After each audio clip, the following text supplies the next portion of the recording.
Hello everybody, welcome to another video from the Tradelands Nation. This is our monthly economic report for July. Because this is the 10th year anniversary for Tradelands, they have been doing monthly variant releases. We will actually be taking a look at the next variants that are being released. We have not checked out these variants in advance. I like to do it on the fly so you guys get a chance to see in real time what it is that I'm thinking as I'm looking at these ships. Then of course, we'll go through and do some of the valuation on those, as well as talk a little bit about some of the things that we think are going to be coming up in the next month, because July is expected to be a big month in Tradelands, because again, it is the 10th year anniversary. But more importantly, another announcement is that this is actually our 6th year anniversary for the Grand Isles Stock Exchange. It's the thing that actually started our investment in the game of Tradelands. And really it began because we had trouble back when we were new players to the game in figuring out what some of the prices of items were. And we wanted to find a way to track those without having to constantly go out and ask players in game what those would be. And of course, back then, we didn't realize that a lot of the prices were locked behind private discords. And it basically brought us to where the stock exchange is today and everything that the Tradelands Nation group has been trying to put together for the community of Tradelands. And so it is a very proud moment for us. And so we've been able to maintain that, and hopefully it's providing value back to the community as well. And we're quite proud of it. So yeah, 6 years we've been doing this. It has been an incredible experience, very challenging one, I will say, keeping all of these prices updated. It's becoming our life's work in the gaming community, right? Because we've been doing it for, I said, 6 years. And now we are about to reach into the second decade of Tradelands, and we know some big things are coming. We know a map update's coming. That's not been a secret. It's been kind of announced on the Discord for a while now, and they've shown some pictures of what they're planning to release, and they've even said they're trying to release it in July. So expecting that very soon. Here's the announcement on Discord. You might notice a couple of weird things in the game over the next few days, such as map changing or premium stores being closed. I'm getting things ready for the anniversary update on Saturday.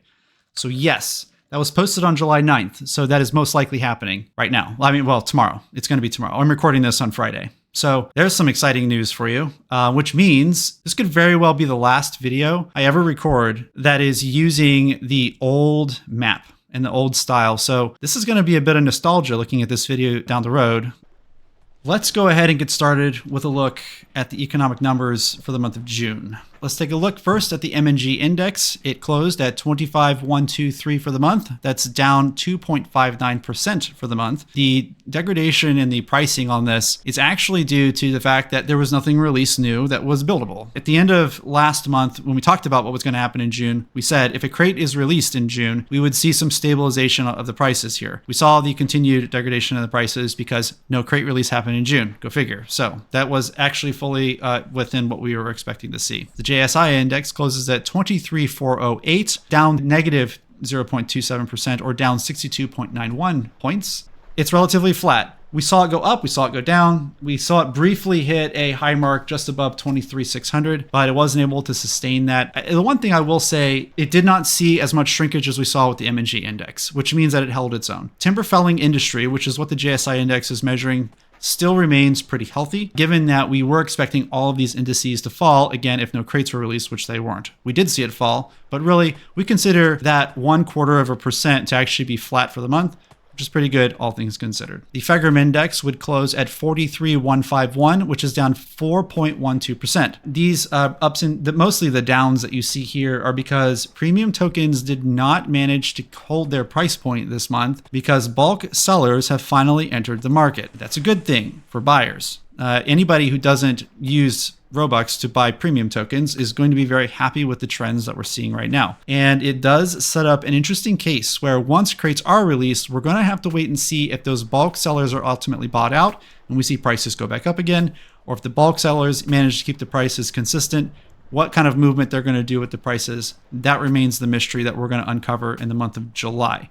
What I want to do actually is switch over to some other market indicators. So this is a market activity report. What this shows is the amount of buy pressure and sell pressure that we're seeing inside of the market. Also, if you read the monthly report, I did talk about this in pretty decent detail as well. But to give you the gist, if you look at the colors, you should see about half of this in red and half of it in green. This represents that there is a healthy distribution between buy pressure and sell pressure. Right now, there's a ton more sellers on the market than there are buyers. And that's just a universal thing. And as a result, what we're effectively seeing is that prices are being dictated by buyers for almost all items across the board. That's what this is basically saying. What typically happens in this case is the market always tries to move towards equilibrium. Again, that's where you have half of this is red and half of it is green. About a third of the way through the month, about the time when the new ship variant was released, that's when you saw this steady decline in sellers, effectively leaving the market is what this means. They were basically giving up or had something else to do. We do see this a lot in the summer because people take vacation and therefore they're not playing the game, things like that. But in general, though, you see that it always tries to reach equilibrium. The seller pressure is actually decreasing because you see no movement at all in the buy pressure, which means people are just not interested in trying to negotiate this anymore. And that's why you see the slow and steady decrease in the sell pressure. Now, once crates are released, they typically have sort of a jump start that they cause to this market activity report. So it'll be interesting to see if buy pressure actually begins to exceed sell pressure, which would then again push the market in the opposite direction. You don't really ever want to see that buy pressure exceed sell pressure, but it does happen occasionally, and that usually means that you're primed for some sort of drastic movement on prices. And one of the last times it happened was actually when we saw the beginning of our inflationary move in the market, which is the next thing I actually want to talk about, inflation. So I want to give a shout out to the Bid and Barter server for prompting me on this question. And the question was, can you track the amount of inflation that you are seeing in the Tradelands market? And that's when we pulled this data. Now, this is a hard report to read. Basically, it measures out the average prices of items and whether or not they're moving up or down. So 0 means prices didn't change at all. If you see anything above this, that means prices moved upwards in general. If you see anything below it, prices moved down. The equilibrium point is right in the middle between the green and red bars on this graph. Okay. And the equilibrium point indicates like, are more sellers trying to push the prices up or down? And you're really just looking across the board to see which movement is more prominent. And for ones that are really gaining momentum, you'll see this line here, which means you got a lot of outliers that don't fit within the averages, but are still impacting the price points as well. And the gist of this entire thing is that essentially we are in fact seeing inflation. This number there is consistent numbers that are above 0 on this. And as a result, that means prices are going up about here. This is March. Moving into June, you see there's more stabilization here, and that's when the inflation starts to decrease a little bit. So let's talk about what that actually means in terms of the actual inflation numbers themselves. So when we calculated the overall inflation, we are actually around negative 2.7% on inflation for the month of June. However, even though inflation is going down, inflation is a summation game, meaning it once you have inflation, it doesn't go away afterwards, right? That has already happened because it happened in the past, if you will.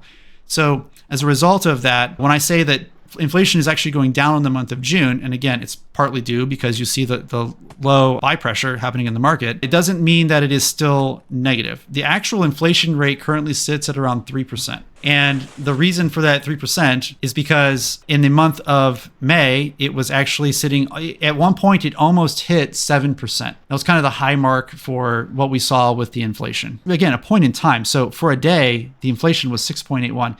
If you actually do the math on how much inflation we have seen across the course of the year to date, it comes to 40% or 40.86%. That's the inflation rate for the year of 2025 to date. Now, it is on a downward trend right now. And if it continues on that trend, it could actually end up evening itself out. And it may be, if the trend continues even further, we'll see deflation. Now, if you know anything about real world economics, you know that deflation is usually considered a very bad thing. But this is a game.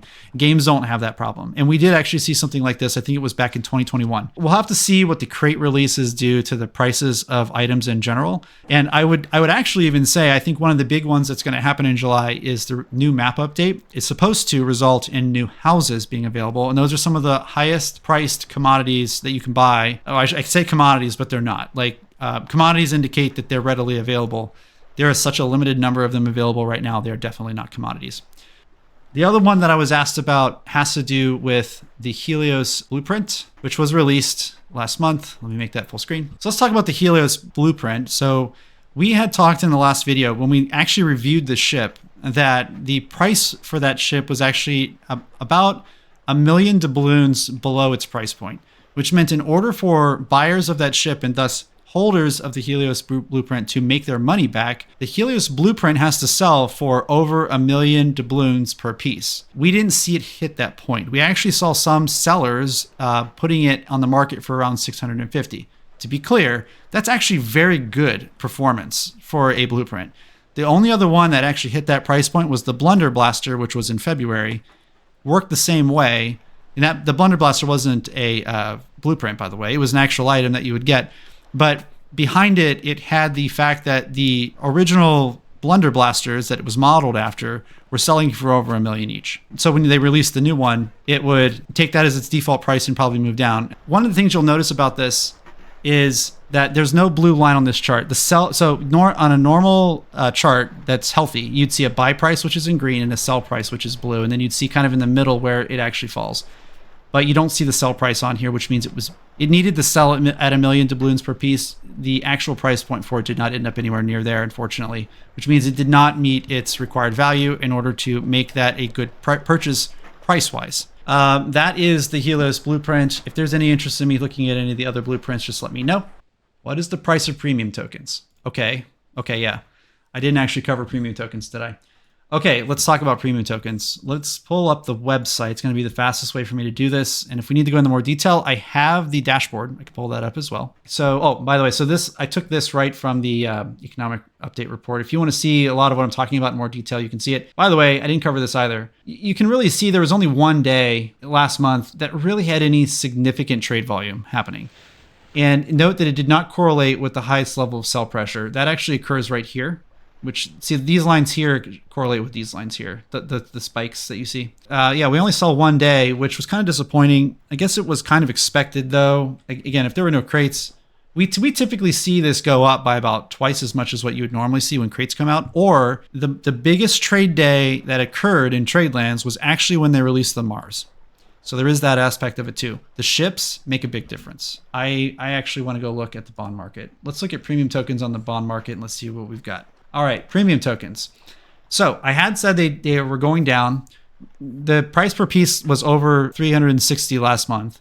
So they're already back down to 353. This is on the price guide analysis. But if I look at the trend price, I see that it's already trending down towards 327 per piece. When we do the ship pricing later, I'm going to use 327 per piece. This is probably more accurate.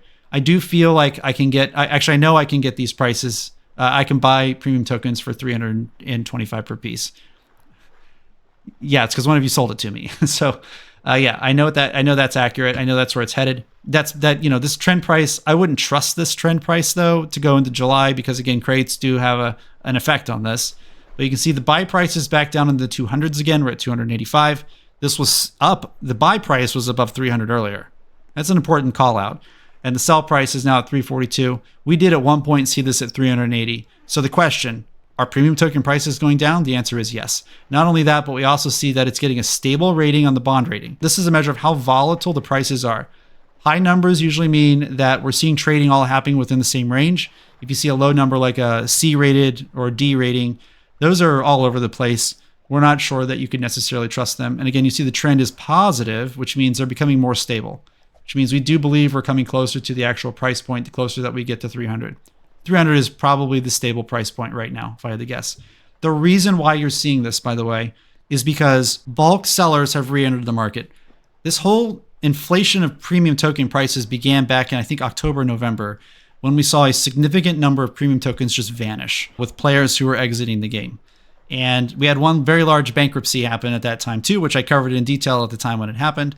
But since then, we've seen players struggle to find sellers that can do it in the bulk that are necessary. Like these ships that require premium tokens are 5,000 to 7,000 per piece in some cases, right? Even higher, I think, for the Mars. So you need a lot of them. And for that, you're going to need bulk sellers who can sell in the tens of thousands of premium tokens.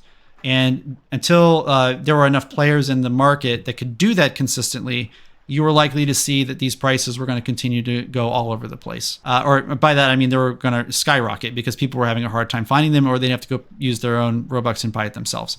But now that we've seen some entrances and we've actually cataloged them, that's why the prices are reflective of this. You see that they've actually managed to stabilize the prices a little bit. And again, I go to more detail on how this works, but essentially a bulk seller sets the price point. And usually you want to make your mark on the price. And so you'll set your price point at something that's reasonable, but not usually at the highest level on the market. And what happens then is smaller sellers will then try to undercut you once you have a stable price. So if you had set this at 350 and you were a bulk seller, people who don't sell in bulk will sell it at 325 or 330 in order to undercut you to make their tokens go before yours, because it's really the only way to compete against a large reseller like that. And that's what causes the prices to go down, because then the bulk sellers have to decide, do they want to stay competitive at their current price point, or do they want to change it? And that's how market mechanics work in a free economy like this. And we can look at premium tokens. Okay, you can see it's been on a steady decline for the entire month. But more importantly, see, note where we started on this, okay? This was hovering around 360. And when we look at the ship charts, I'm pretty sure that's the price I set in the document, because I set whatever I had at the month. And that's the way I do them, and I'll explain it later when I go through it again. But you can see once we saw stabilization. This is normal. We see a stabilization when the bulk sellers enter the market. This is them basically establishing the price point. And then we see the slow and steady decline as people start to try to undercut that to figure out what the actual true price point is. And then that's why you see the downward trends. And that's also why you see right now we've got the buy price is now back under the 300 per piece threshold. But we still see that the sell threshold is still up in around 350. But it's also trending down as well. Also, you can see that the capitalization was healthily moving up as well. So that's also a sign of what's happening. But it does mean some people are buying them in advance, most likely in advance of the crate releases. I can't imagine it would be for the ships, but it could be for all I know. Okay, so that's premium tokens. I covered it. Are you satisfied with the answer? You ask me every time. Are Wyvern prices changing? Let's check. I have this website still up. Oh, okay. Okay, so let's look at this first, and then I'm going to pull up the charts for this one. I meant to cover this, so thank you for reminding me. Price per piece right now for a Wyvern Blueprint is 4,500,000 roughly. I'm not going to read that out. They were selling at 10 million about 6 months ago. That price point was a seller's price point. Nobody was buying them for that amount, or very few people were buying them for that amount. What's happening here is you are seeing buyer interest return. I said this last month, this leads me to believe the Wyvern Blueprint is on its way back into the game. I don't know how exactly it's going to make its way back in the game. It's just the numbers seem to indicate the Wyvern Blueprint may be on its way to a re-release, because we're seeing the exact same trends, and I got to show you the charts for this. We're seeing the exact same trends for Wyvern Blueprints that we see for items that we know are going to be released. Like Heartwood is the biggest example. It comes out every February. And so the prices get really volatile right before its release. It's the people who have it who want to sell it before the price point gets reset. And as a result, like they're just selling it for whatever they can, essentially. And that's what you'd see here with the Wyvern Blueprint as well. The only difference would be, I'm not actually sure all of these sellers are actual sellers of Wyvern Blueprints. Some of these are doing what we call spot bidding, which is they're trying to put a price point out there to set a price. But that doesn't necessarily mean that they actually have it to sell.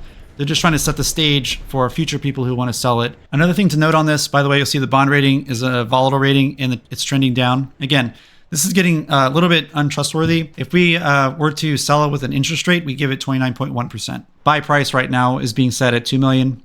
The sell price is still sitting around $6 million. Still, it's below the $10 million price point that we were seeing before. Let's look at the Wyvern Blueprint since we just had it up. Let's see what we've got. So you can definitely see there is a trend downward on the Wyvern Blueprint. We know why. We can also see here that the volatility in the market prices have caused it to decrease. Actually, for a moment, reached below its buy price, which means we had a lot of low ball offers, which were never going to get accepted. And then, of course, it's now in a self-correction, which means likely it's going to be trending up from here.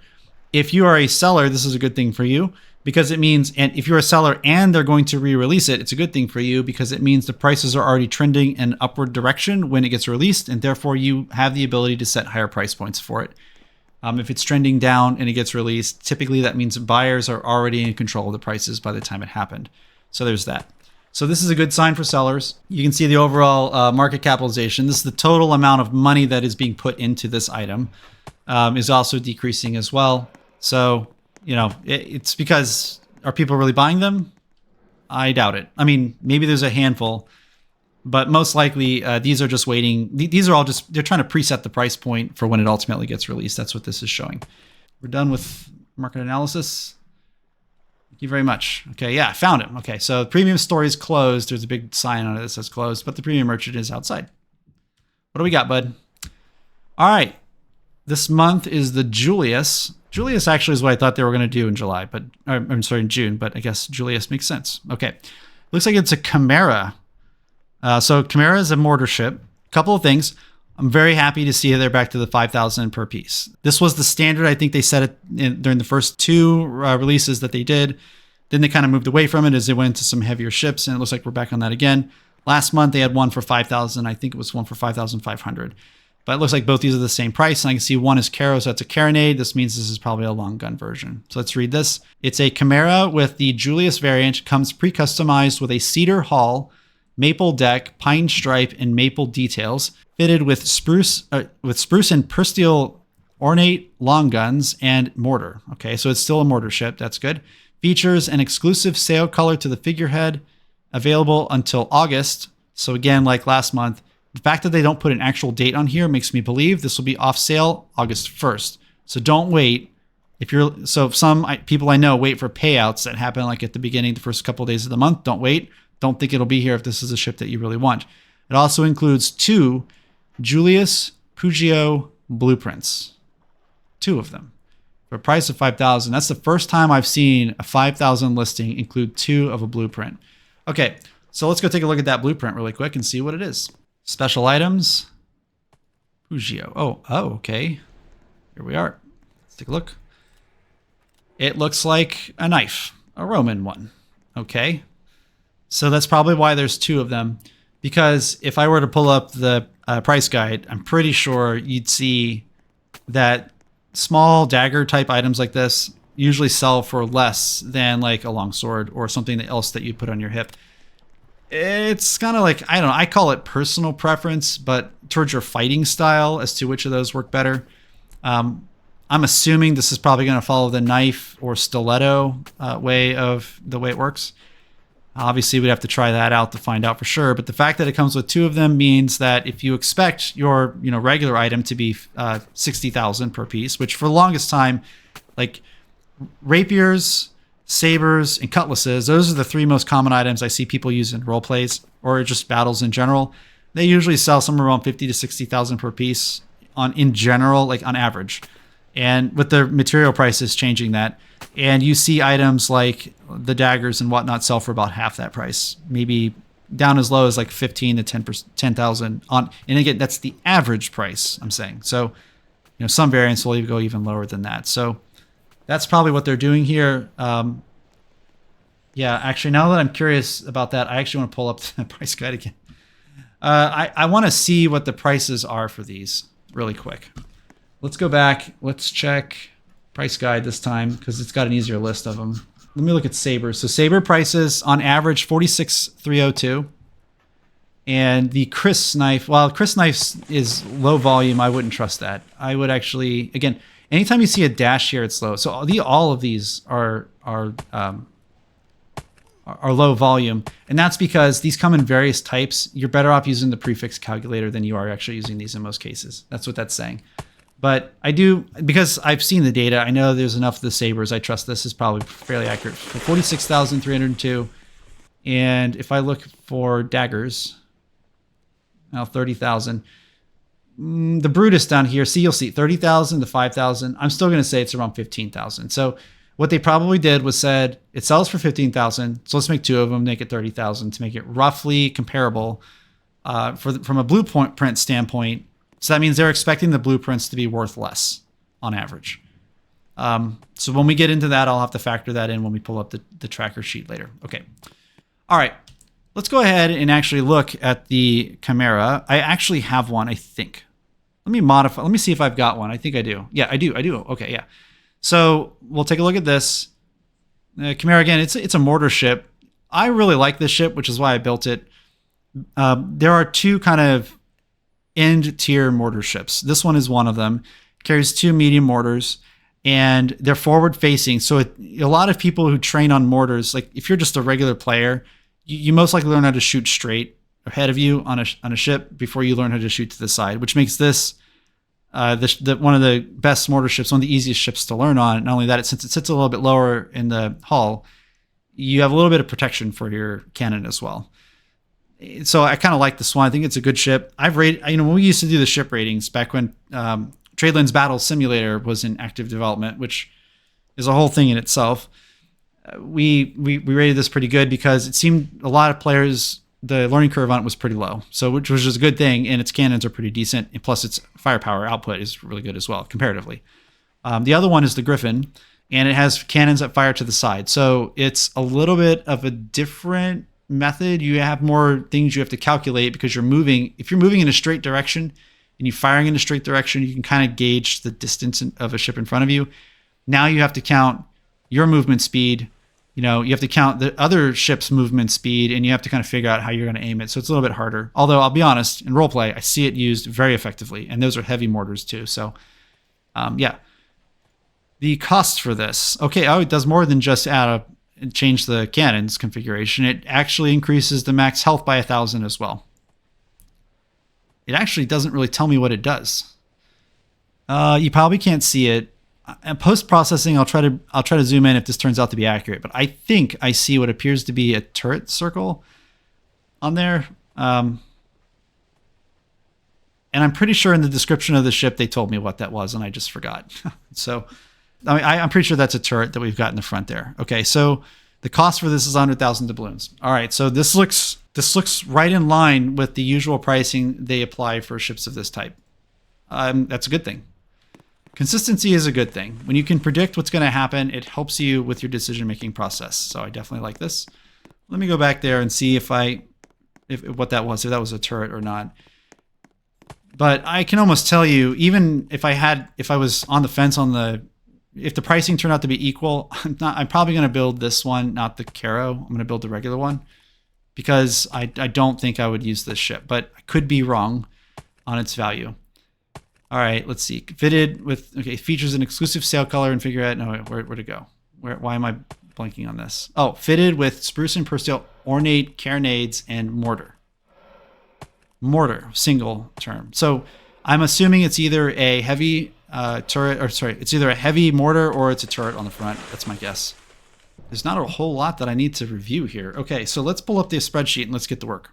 Okay, here it is. This is where we left off last time. I'll make a quick note on some corrections. So I did after I did the live stream on this last time, I went through and corrected some of the numbers. One of the big things I messed up on was I put 10 universal cannons, and by these aren't universal cannons. These are just regular cannons on the Helios, but I did correctly list them at 5,000. That's their value, 5,000 each. There were 12 on the Interceptor, and there were 10 on the Brawler, which, changed their overall ROI slightly to be different by 2% difference. But either way, this was the lowest ROI we had of any ship that was released so far. So it'll be interesting to see if this next ship has the same issue, but I honestly doubt it can be worse than what we had last month. Again, this is purely a cost analysis of the ship as you would purchase it from the premium merchant. I'm not talking about the Shipwright version. In fact, my recommendation was buy this one from the Shipwright. It was just don't buy this one from the premium merchant. The one thing I will say though is that the blueprint, that staff blueprint, I actually had a chance to see it used in combat. It is really freaking good. I will show some footage of what it looked like on that. It is basically the way someone used it in a roleplay event. It actually blasts at a certain point when it hits its target. And it was very effective at breaking up groups. And so I thought that was actually pretty impressive. Frankly, for a moment there, I was like, this might actually make the price point I had been suggesting before, where it needs to be at $1 million plus. I thought it might actually be able to achieve that in order to break even. Because if you look at this, and the analysis at the time when I was doing it, oops, I went too far. The analysis when I was doing it for the blueprint, I put it at 200,000. I can actually update this now. It's at 600,000. Okay, you're at negative 44. It still didn't make up its difference. So let's go ahead and, yeah, 40%. So it still didn't break even. You need to get over $1 million on this for it to break even. That's just the unfortunate truth about that. And it didn't get anywhere near that, unfortunately.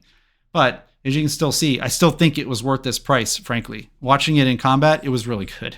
It didn't just look good, it performed good, in my opinion. So that was that. All right, let's talk about the Chimera. Let me go back and grab the prices again. Let's go ahead and start filling this out. Chimera Julius. All right, the variant cost was 100,000. I remember that because I just saw it. Let's see what it costs to actually build a Chimera. So the way we do this is we're going to compare the price of purchasing it from the Shipwright to the price of purchasing it from the premium merchant, and we're going to figure out which one has the best value. And we're going to do it two ways. One is a straight up cost of the ship itself against the value you're going to pay in premium tokens, versus all of the additional items that you would get with that ship included as well. This is what the Chimera looks like if you haven't seen one. It has 4 cannons in the back, 2 mortars on the front. So here's its stats. We just saw this. The other thing is it goes very well in the wind. Pretty standard square sail wind pattern there. And speed 9. I don't think I saw the speed change when we were looking at the variant just a minute ago. Okay, so it requires 250 iron. Iron is still trading at about 180 per piece, so I will keep that number there. From what I remember, this is cedar. That means we need 1,000 cedar. Let me pull up the website again. Let's go ahead and take a look at the cedar prices. And let's just grab it from the source. Let's go ahead and look at the bond market again because it's easier to search cedar. All right, we got a buy price at 550. I've got a sell price at 502. Okay, so this is definitely, and this is when you see prices like this, this means that individual sellers are almost exactly on the money in terms of what they're wanting and what they're paying and what they're getting. And sometimes when you see buy price above the sell price, what it means is bulk. People are trying to buy this item in bulk, and they're willing to pay more as a result, and so they're upping the price on it a little bit. Interest rate on this is 5.9, but again, this is why you see it's a very stable rating. That's a good thing. I would guess that based on this, it's very possible we would see this item potentially get the coveted A rating, which doesn't happen very often. Okay, but we're here for cedar prices. The price per piece is currently listed at 452. So 452 is what we will actually, I usually go on the higher side. I'm going to go with 550. I try to give these ships a fighting chance on the pricing, especially when I think that it's not going to make its value. And I'm worried the ship won't make its value. The total amount of doubloons it requires is 225,000. It requires no premium tokens, no steam engine parts, no advanced engine. So this is the price to buy it from the Shipwright. 920,000 doubloons in materials and other costs to build this ship. There it is, out of the Shipwright. Okay, the premium tokens, as we just saw. And this was the price last month, 362 per piece. Let's go see where we're selling now. All right, buy price is 285. Sell price is 342. I say that's pretty accurate. It's saying the price per piece is 353 right now, but it's trending towards 327. I'm going to go with 327. Here we go. Cost to buy it from the premium merchant then would be, and again, I took the lowest number on that, is 1,635,000 doubloons. The ROI on this is negative 715,000. Again, we're seeing something similar to last month. So negative 43.73. Again, we ended up at 82.65. So we've got that going for us at least. So buying the ship, if you're buying this for, and the other thing I need to cover, I know that there are other costs associated with this. If I show customizations, I can customize all these. But the one thing you can't customize is the hull. It's the one thing that matters. You can technically factor in, like they probably use some maple in there. Yeah, that does change the costs a bit. But I'm only interested right now in focusing on the base of what you cannot change on the ship. So if you really like the design of that ship, the one thing you can't change on it is the cedar hull. And so that's the one thing I'm trying to factor in over here, because the rest of it you could change or customize however you want. But to that end, we're sitting here at an ROI of negative 43.73 at present. So let's look here. We have, what kind of cannons? Spruce and Persteel ornate long guns. So spruce and Persteel. Persteel's fairly rare. Spruce is not. Well, I'll give it 25,000. Let's just see what ends up coming out of this. And how many of these do we have? Well, I don't actually know how many we have. We know it has 4 on the base. The other problem is it's got a mortar on it too. So it's got to have 9 cannons total. 10 cannons total. Let's start with 10 cannons. We'll see where it goes from there. So 10 cannons. Okay, look at that. If they are universal cannons, I might be able to make my ROI back. I might be able to. I'm at negative 10%. The figurehead, 100,000. We'll keep that there. There are 2 blueprints. And let's assume that both of them sell for 150,000. So I'm at negative 3.98%. Roughly even. It's not bad. It's not great. If I do that, hopefully, yeah, I'm still showing the numbers on the page. That's good. So, yeah, I mean, there's a chance, and I can adjust it accordingly here in a minute after I pull up the ship. Let's do the Caro one, however, just to get the numbers in. The Caros, I'm going to rate as less. All of this up here, the doubloons, iron, cedar, doubloons should all be the same. Premium token prices should be the same. The only difference here would be the cannons here would be worth 15,000. So, again, and I'll adjust this once I see it. I'm on the fence on whether or not those are going to be universal. I mean, whether or not those are going to be universals. I don't want to buy the Caro version. I'm going to buy the long gun version, which is what I was expecting to do anyway. So there's no surprises there. No surprises there. Okay, so here is the variant. It has 6 cannons on the broadside. That's an upgrade from the 4. And instead of the 2 mortars in the front, it has 1 mortar in the front now instead. Now, the cannons are pretty decent. I would have to check. I don't think the other ones I have were spruce. I could easily pull that up and check it out. But it's got 6 cannons in the lower deck.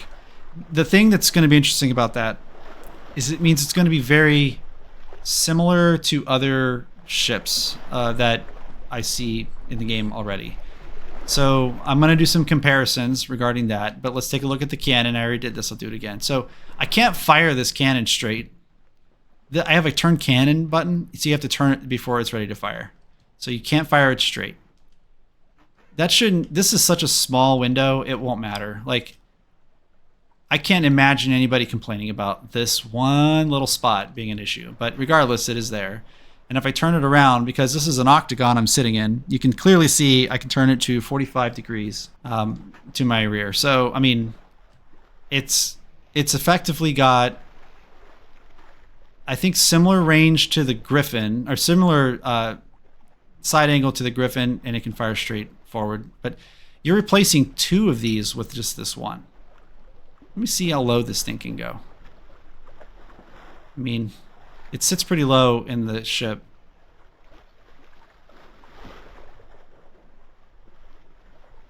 Okay. I don't know. I don't understand this purchase. Except that is way higher than I think I've ever seen any cannon go. Except maybe the one on the fort, but I'm not even sure that one goes that high. This is probably high enough to hit myself. You think about the ship moving forward, right? And I aim this thing up like this. Don't you think the speed at which I'd go, I'd hit myself? Okay, I'd be interested. Oh, that's why you can't aim straight. Okay, now I get it. All right, gotcha. Okay, well, that's that. I want to pull out the other one that I have. Let's compare. So you saw how high that went. And again, 6 cannons on the side. I'm going to show you something else. I think the cannons on the Chimera actually sit further back in the ship. So we're going to take a look right here at this edge right here, which is the same on both ships, I'm pretty sure. Let's see where those cannons sit in comparison to that. And I will close this temporarily so we can see the ship in detail. Okay, so let's take a look. The ships. Okay, I was wrong. The ships are up here, but they do go further back. It's just there's a lot more of them in the back. But this was the measure I was using. I thought all 4 of them sat back here, but they don't. Okay, but I've got these 2. Let me see how high I can aim these. Well, how low? Let's see how high I can aim them. Yeah, hang on. That other one is higher than this. I know it's hard to see because it's a glowing one. Maybe I'll switch it out in a second. But this I can't hit myself with. Hey, that's interesting. This one says no ammo. But the other ship gave me a different indicator. It was said ready to fire. Interesting. It's just interesting. Okay. Okay, and this one turns 45 degrees to port or starboard. So, I mean, that's the difference, is really, you can't broadside with this one. Okay, well, there it is. It's just a different flavor of a ship. These are mediums. I should have checked that under the ship. These are medium cannons. Here, I'll remove it and show you. See, it's cannon slot 2. Let's put that back. Although, in hindsight, I really shouldn't have used cannons this bright. But honestly, I was just trying to get them out of my inventory, because that's all I can do with these. Alright. So, interesting. Let's pull up this one again. Let's go check to see what cannon size we have on this. It looks smaller. I'm going to guess it's smaller. It's a cannon 1. I mean, if you think about a ship that... Okay, hold on. I'm going to check the other one I've got. Let's put that back. I don't want to forget. I don't want to carry more stuff in my inventory and forget where I got it, because look at this. I'm already carrying so much crap, and I know what's coming. I'm going to have to do crates soon. All right. Let me see. I think I have a different one to check on. Let me see. Here we go. This is a heavy mortar. Let me just verify that. You get 36. Did you see that? Yeah, okay, it's a medium. I'm sorry. I was wrong. This is a medium. So this is but this is still bigger than what you got on the Chimera. This is funny. I built this ship so long ago, I still have 36 pounders on it. So yeah, it gives you some history right there. Let me see how far I can turn it.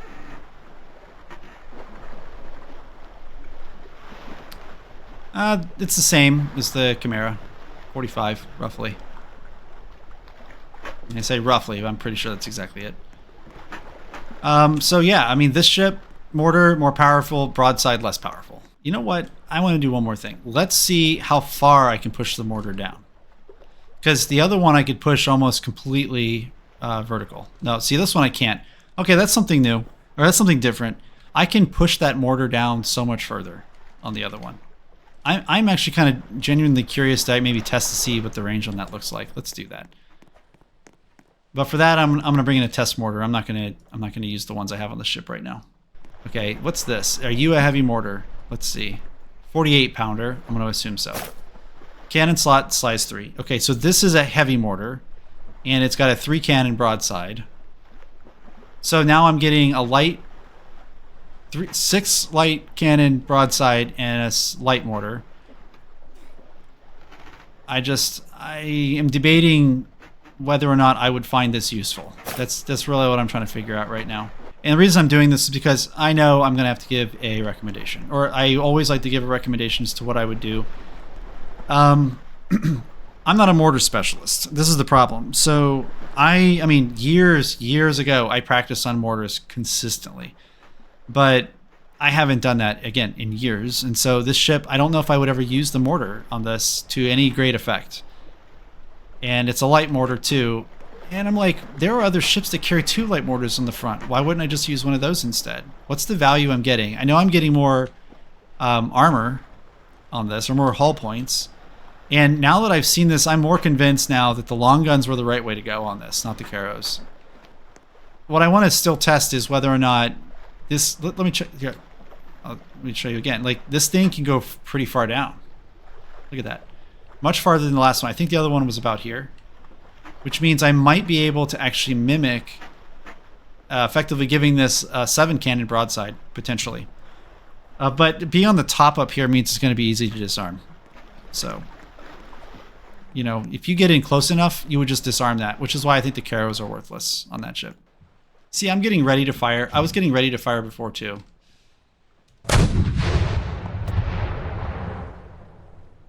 Okay. I mean, it's got a lower trajectory. I need a ship next to me that I can hit. Here we go. Perfect. Let me see if I can hit, or let me see what this looks like when I hit it. When I do this, I'm not gonna try to disarm him. It's still pretty high. Okay, so I can't hit him that close. You know, I'm pretty sure if you're a mortar specialist, this ship's probably interesting to you, but why would I trade 2 medium mortars for a light mortar? That's the question I'm asking myself here. Well, it's getting dark in the game, but let's go ahead and take a look at the figurehead real quick. So, interesting. They said something, I thought it said something about matching the sail colors. Let's actually do that. By the way, that gives me some idea of the size of that blade that I would be building later. Let me take the figurehead off. Let's put this on another ship and see if it changes colors. So I saw, it looked like cedar and gold were the 2 colors. Let's put it on something else that has a different sail color and see what happens. All right, the hook has red sails. So you can see because it's got red feathers on the side of this one. So we know this one works. We know it's configured for it already. Open ship editor. Here we go. Okay. Wow, I'm really... did you see that? I'm really struggling. The game is struggling for some reason. I don't know why.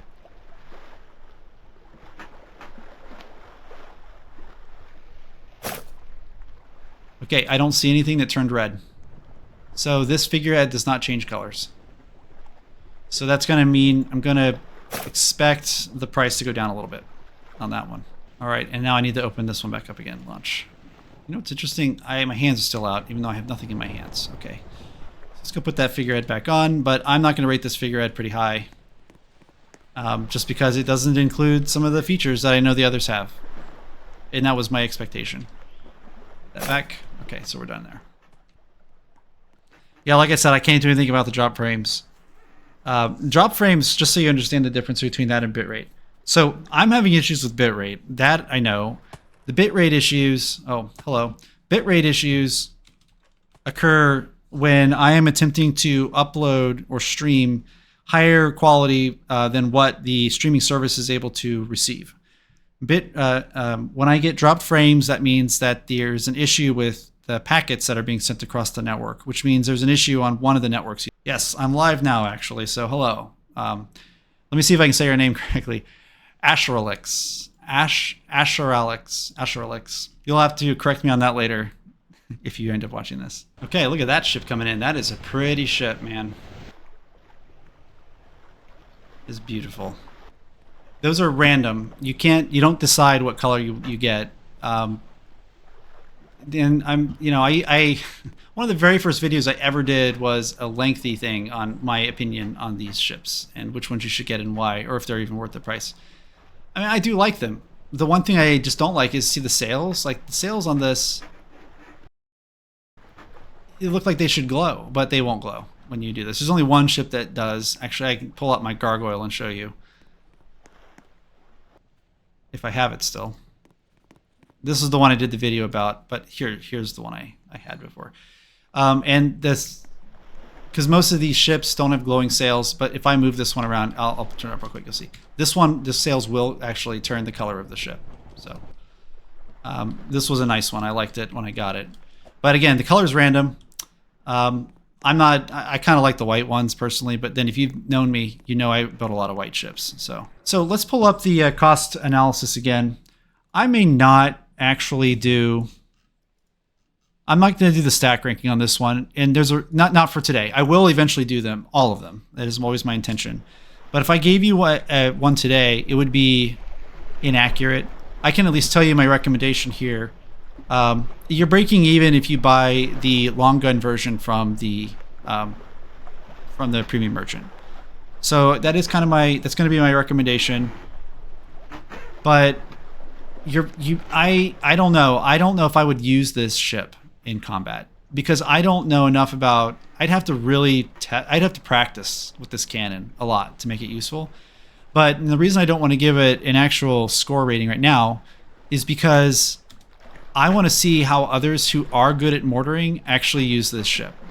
Because if they use it well, then I can recommend this ship to say this is a buy. I don't know what the impact of the ability to move this up and down. Actually, let's see how high I can go, and let's see where that shot actually lands in the water.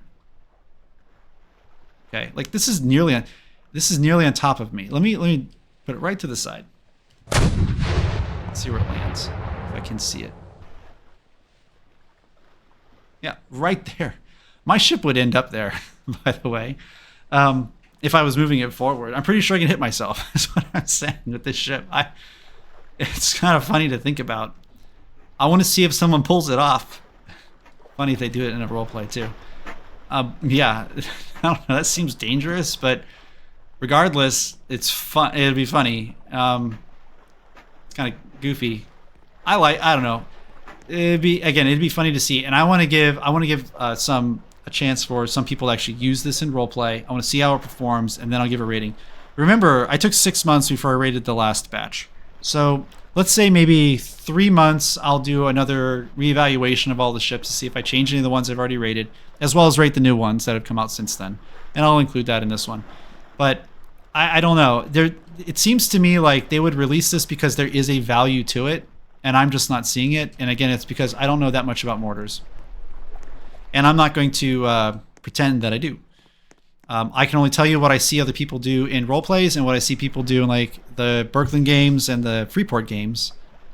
And I know it's hard. I've seen it done. I've heard the commentary. At some point, I will release that commentary, assuming they're okay with it, the people who gave me the comments about how hard it is to mortar. I don't know. The other one is the blueprint's going to be worth it? You know, I'll do a spot check on the market right now for the Julius Blueprint. Let's just see. I'm estimating that it's probably going to be about 150,000 per. Let's see what they've got, if there's any on the market. Because I think, if I remember correctly, Mark was telling me he did actually start seeing this item show up on the stock exchange. So it should be out there. Okay, the blueprints, let's see, 200,000. That's a buy price. This one doesn't have a price. 200 to buy means I might set the low bar on 200K on that. They're selling it for 500,000. I don't think you're going to get 500. That would mean that item does better in combat than the staff, because there's two of them. You know, you're not going to get $1 million on that, I don't think. $1 million doubloons, I mean. Let me see. So I got 200, I got 500 is kind of the thresholds right now. I'll up it to 200. I'll up it to 200,000. The blueprint's 200,000 per. Puts it above slightly. If you buy the long gun version, that's the only one you should buy from the premium merchant. That's going to be my advice. If you want the Caro version, which you wouldn't buy from the premium merchant, it's the same price in premium tokens. But so there's like the Caro Brawler version, I think, for some ships. Let me just go look that up before I do this. There's ships that you can only put carronades on. I don't think that was a Carronade Brawler variant. Let's see. Which one did that get attached to? I think it was Ibis. Yeah, Carronade Brawler. Here it is. I don't think that one was a Carronade. They would have been more explicit about that variant being only for carronades if they were doing it that way. But these are 8 medium carronade only slots. Like, maybe it's that type of ship, but I'm not going to buy it just to find out, to be honest with you. Okay, so what kind of value, if there is any value charts that you'd like to see, since I am streaming them, I can bring them up now. Geez, okay, so what is that? That looks like an Electro Steel. I can probably bring that up right now. Hold on. What is the handle on your sword? He had Electro Steel on that blade. I know for a fact I saw it there. Electro Steel. Imperial, okay? Well, that's actually going to be a very good combination. And then it was a... All right, I'd value that at 63,833. Yeah, this came out at 63K, but you should really look for... I think that's actually an item that a collector is buying, and they'll pay more for it. Well, that's an axe. Just tell me what it's called, man. You don't need to put it in the trade for me. Hatch. Okay, hold on. Don't go anywhere. All right, he's got grimy. Oh, wow. Yeah, I estimate that at 27,000. He also doesn't have that at full durability, which is going to hurt him a lot. Hold on. Yeah, let me look at long musket, charged emerald. All right, I've got 35K for that one. Try. I mean, you might be able to get 40 with the right person. All right, people who are trying to build a set will pay more. Hang on, let me check. Charge. Let's just look that up and see what I've got. No, mine are ruby. Yeah, here's a general thing. So he's asking me if I have any ghost ship vouchers or ghost morphs available. My advice, so the ghost morphs have not been on sale on a regular basis. However, the ghost ship vouchers go on sale every October. And this is another one of those items, they consistently see price changes right beforehand of people trying to set the price before it goes, but it always comes back on sale. So, you're better off just waiting and seeing what the price ends up being. Yeah, you're going to spend that much. I'm going to spend a lot too. But yeah, I would totally just wait for those because people will take advantage of the fact that they're just not currently on sale. Ghost Morphs are the one caveat to that because they haven't been on sale for a while. So if you find somebody who would. Yeah, they'll be on sale in October, I'm sure of it. Well, I shouldn't say I'm sure of it. I'm nearly positive. But last year I didn't participate in the Ghost Ship vouchers. I normally do, however. Okay, what's he looking for?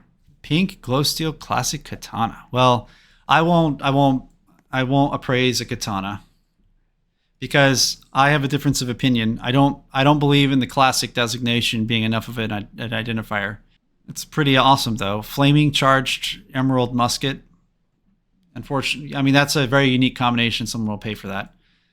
The Epic Santanite Universal Mortar. I would buy that one probably, but I don't know.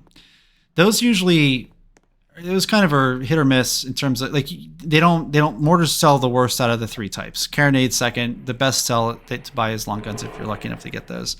And the Western Electro Steel Wicked Greatsword, you'll find someone who's interested in that. Did you want me to value those? I got to tell them I won't do the katana. Yeah, well, thank you for watching those. And of course, this will be the next video, so you'll be on it, Balreskia. So enjoy having your name mentioned. Hang on, let me actually do that one. He had flame. It was the only thing was it was a musket. Let me look up his musket really quick. So flaming, what was it again?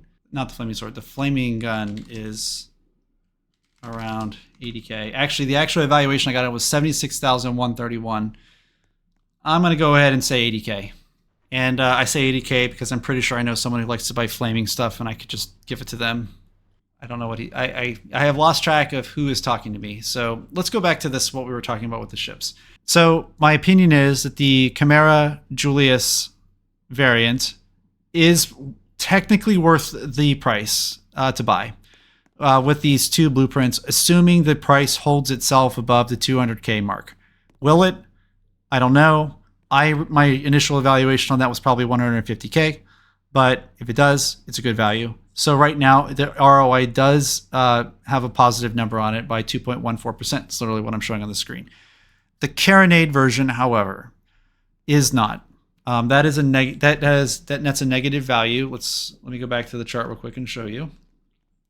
We're currently looking at negative 3.98. But let's put this in perspective, okay? So we did this last time. The Helios Interceptor, negative 40% ROI. But you had others in here like this. Like, this is 35% ROI. And the ship itself's ROI is 12.72%. It's a great deal. So you get a couple like this, and you see 55, 35. Of course, the Falcon, of course, is the best one in here, 113%. But a lot of these are high positive numbers, not low positive numbers. I guess you can say this is the, well, no, even that. So with its additional items, it came out to 50%. But its ROI broke even too, the February Raider. So I don't know. I'm really like, buy this, I guess, if you like the, I didn't think the Figurehead was unique enough. I do like the fact these are universal cannons. Big deal. The universal cannons make the difference.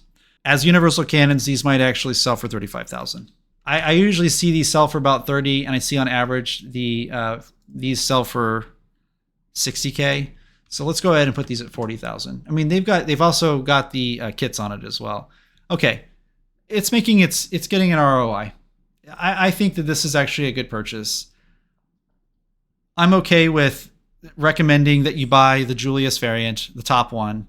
I'd say this one is hit or miss, but I think unless this is a carronade only version of this ship, and it's got heavier cannon slots, then you probably just want to stick with the main one. I think you'll get your money back on that one. That's my guess. Even if let's go back and I didn't actually. Yeah, let's change this back to 150. You're still above the bar on this. I think this is the right purchase. I think the ship by itself isn't worth it, but with the additional items, especially the universal cannons, I think you've got something going. Let me go back there and just double check again that they are, in fact, universal cannons. Again, PTSD from the last one. Let's open this up. Universal ornate long gun. Yes. Okay, this is good. And the cannon slot size was 2. This leads me to believe that that is not a carronade brawler, because the cannon size on this one would have been a size 2. Let's do one more thing, actually. I meant to check to see what other ships have a 6 cannon broadside, and the other thing I didn't do is I didn't drive the ship, so let's go ahead and do that too. Just to see what the sails look like, if there's anything unique about them. Looks okay. Normal, I'd say. I am struggling on the server again, but no drop frames this time. Interesting. The last time I saw sluggish behavior on the server, I had a bunch of drop frames. All right. While I'm in the water, I'm going to go back. Let's go take a look at the Shipwright and see what we got. In terms of 6 cannon broadsides, 19,000 hull points. That's what our target is. Just see what our other options are. Because just comparing it to a ship with 6 cannon broadside, just comparing it to the Chimera isn't enough. We need to see what the other options are out there and what the prices of those ships are, frankly, and what it would cost to buy them. Let's see what we got. Let's start from, again, 6 cannon broadside. That's not going to be one. 6 cannon broadside on this. Nah, this one's not an even comparison. This one's got too many. This has got 6. Don't think, well, this would be the Griffin. Okay, so the Griffin's got larger hull, 2 mortars, and 8. No, this is not the same either. Not this one. Concord. The Sigil. Here we go. And I think it's got 2 cannons on the front. Yeah, 2 light cannons on the front. 12 medium cannons on the side, 19,500. Oh, you know what this is? This is a Sigil. It's literally exactly a Sigil, replacing its 2 light cannons in the front with 1 light mortar with what appears to be the ability to either suicide itself, or to shoot at longer distances. So there you go. That's it. That's what this is. This is a Sigil. I could do some quick math on this. 400 premium tokens. Yeah, let me do some quick math. All right, so you got 400 premium tokens at what do I say? 327. It costs 500,000 the balloons, 1,200 oak, which is more than a Chimera, by the way. We'll keep it, yes, to keep it even, it's cedar. We'll use cedar pricing. And then how many iron? 260, which is another 46,800. Okay, so the total price on this is 1,277,000 doubloons. That is still cheaper. So buying that ship is cheaper than buying the premium token variant. So if you're interested in the almost exact specifications from a broadside perspective and a survivability perspective, better off just building this ship. And I'm pretty sure I did the same ship as a comparison to last month's as well. So the Sigil seems to be kind of the middling ship that kind of determines how all the prices for these are actually coming out. They all seem to be built around the price of the Sigil is what I mean. And probably because it's fairly average in terms of what its armament and everything looks like. You're paying more to take a Chimera, remove its 2 medium cannons. So actually I would not buy this from the Shipwright.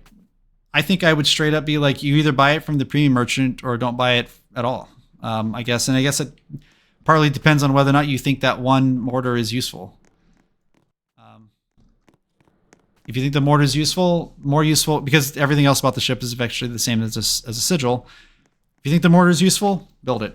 If not, build a Sigil. That's your better option if you're just looking for the broadside and capabilities. And then we'll just have to wait and see how the additional items actually sell on the market. That's going to be my recommendation, I think, for this one. And in terms of stack ranking, like I said, we'll go back and take a look at it just because it's impossible to do. If I had to guess, I'd say it's probably going to end up as a C. I got to see it in combat first. Someone out there will, I'm sure, take it into a role play, assuming it's allowed. And the way that ship looks, I'm pretty sure that's allowed, especially since, per the numbers I just ran, I don't think it's more powerful than a Sigil, and a Sigil's allowed. The way they use the Chimera in combat, you don't put it with your line of battle. You put it behind it, and basically the line of battle acts as a screening force to allow it to just mortar you with impunity. And I would assume that they would use this ship the same way if it does have the higher elevation and lower elevation as well, that means that ship can stay further away from its enemy, so the enemy has no chance of targeting it in return, which gives it a superior advantage. But if you're just going to stick it in a line of battle, you're better off using the Sigil, in my opinion. So yeah, okay, well, I think that's that, and oh my, yes, these days have returned, because there's no longer a chest next to the guy, which is unfortunate. I was doing that earlier. I had to carry a whole bunch of stuff from my inventory. It was brutal. Okay, anyway, but I think that's going to be it then. I think I've done what I want to do today. I do expect this is not going to be the only stream I do this week. If crates come out, I will do a crate stream. I'll reserve all my comments about crates for that as well. I've voiced my opinion many times in the past. So I'll voice it again, but I like the ship variants more than I like crates, frankly. I like the way they structured the items and the way they're being given. It feels so much more rewarding. Like, I now have 2 Pugio. I don't even know if I'm saying that word right, by the way. I'm going to look that up afterwards, and I will fix it later for future streams. But I got 2 of these. Like, you know what would be really cool? If you could dual wield these. That would be awesome. Carry 1 in each hand. You know, you could even keep the mechanics the same, where it's like you can only use 1 at a time. But just the visuals of being able to carry 2 weapons at the same time and use this as its special thing would be cool. I'd like that a lot. That would make this item incredibly unique, and I think it would be awesome. But mechanics of the game may not even allow for that. So that's just, you know, it's wishful thinking more or less. All right, but that's it, I think. I don't really have a lot more to cover. I covered the market, covered some of your questions. I did some appraisals, so now you guys see how I do those. By the way, I have largely retired from appraising, unless it's like spot appraises, because we have a whole team that manages that behind the scenes. And we used to get like 80 a week on the website of people asking us to appraise stuff. Some people would just send us their whole inventory. It got to be overwhelming, and so I was doing videos at the time. I had to bow out of it. So, but the group still does it regularly, and they do try to post what they appraise online. And I will tell you this: they do their best to honor the prices they appraise. So, like, I gave some prices here. If someone asked me to buy it for that, that's the price I'd pay.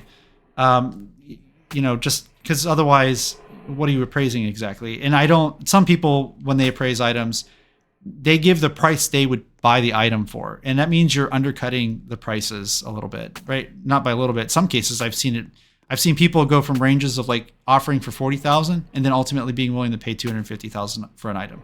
That's not an appraisal. Appraisal should be evaluation on the item's actual worth. Then you negotiate from that point, knowing that sellers want to make a profit, so they're going to undercut that price, and buyers will either usually sit firm at that price or maybe go a little bit higher to try to get something extra value out of it. So that's the way you look. That's the way we look at appraisals. That's the reason why we don't give you ranges. You get straight numbers. And I could have given the actual, like, to the pennies number on that, but I didn't because, again, I'm on stream. I'm not going to do that here. We honor the prices. I specifically will honor the prices in the price guide, meaning I don't really haggle on those unless I'm in an auction in the game, and I will, you know, pay whatever the auction price is going for. Yeah. So the standard I used last time, I think it worked out well, is I'll open 20 crates. Just 20.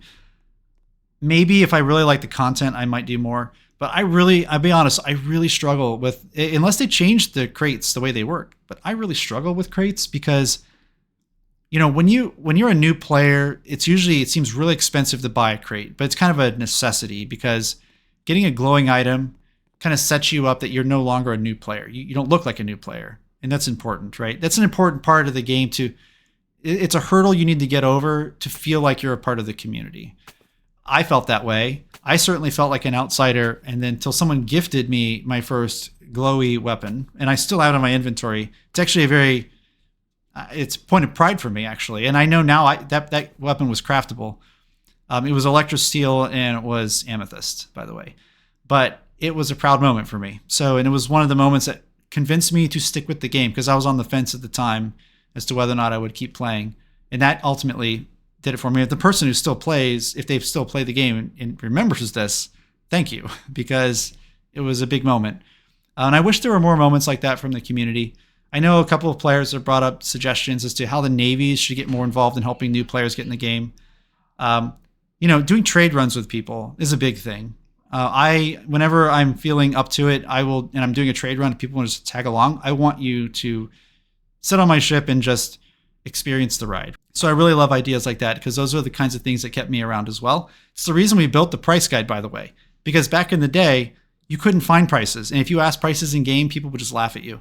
And I experienced that firsthand. And so that's the reason why we said we've got to build a price guide so that other people don't experience the same thing. And that's the reason it exists, and it's the reason we keep it public. And more importantly, it's the reason why we self-fund everything we do. Just so you know, because it came up once, we do not track any user information, and that's on purpose. Everything is anonymous, because that is not what we're here for. We want this to be a free, open resource for the community to use, and that's the way we keep it. But okay, that is all parts of a different discussion, probably what I'll get into more when I do crates. But for today, I think that's where I'm going to end it. Honestly, I'm much happier with this month's ship release than I was with last month's, because it actually looks like it's worth the purchase.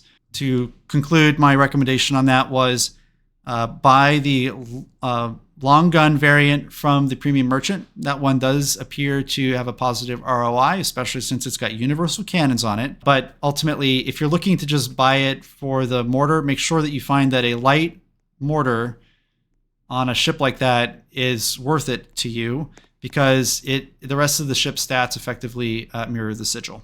Although, if you already own a Chimera and you don't like the Chimera, 100,000 doubloons for an upgrade, maybe not a bad idea. You get 6 cannons, and then it becomes a free 100,000 doubloons Sigil for you, essentially. I'm really hoping that I get the opportunity to do some recording on the map update, because I intend to do a trailer. I've got the inner workings of one already in flight, one that has a narrative, and then I've got one that won't have a narrative at all. I can only do the narrative if I guess correctly as to what's coming on the map update. So I'm going to maybe try to snoop around a little bit to see if I can figure out what's coming and, tailor my narrative accordingly. Because the problem is, once the map update goes live, I can't go back and record footage from the old version of the game, right? Because the new version's active, and that's what I would have access to. So well, that's it for me today. I want to thank you all again for coming and watching and hanging out today and asking questions, and I will see you all in game.